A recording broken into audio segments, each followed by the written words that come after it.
FMPH 40 Public Service Announcement. Group 19.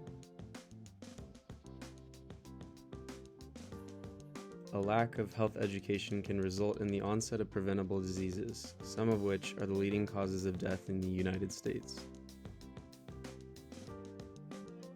Health education is lacking in our school system. This results in children developing lifestyle behaviors that are associated with higher risk of preventable diseases. These can include, but are not limited to, heart disease, cancer, and diabetes. Children are the future of our country, and the school system has the power to make great change. Who does this problem affect? It affects children and adolescents ages 5 through 19 who are attending U.S. public schools.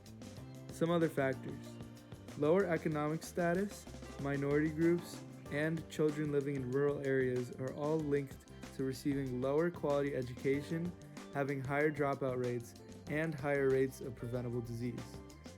Health education problems. According to Dr. Dennis Trinidad, improper implementation is a big public health education problem, with health not being a core subject.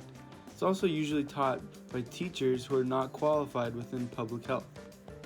Current programs are flawed and unsuccessful. There are a few programs set in place to help with this issue. DARE stands for Drug Abuse Resistance Education and is aimed at preventing drug use and violent behavior. However, it has shown to be ineffective and would be much more successful if it spanned over a couple years rather than months. Another program is the Physical Fitness Test. This is a mandatory test for students in all California schools, with the goal of giving students a head start for lifelong habits of physical activity.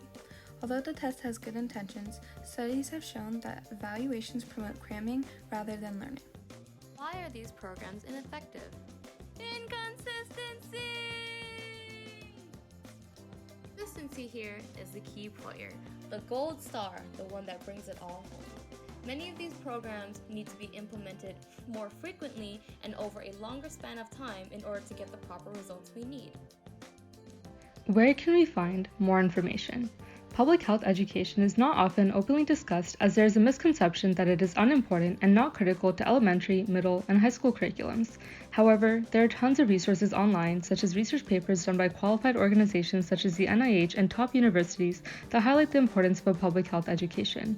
Additionally, public health practitioners, healthcare professionals, and epidemiologists can get more involved in designing school curriculums to enhance health education with their unique perspectives and knowledge.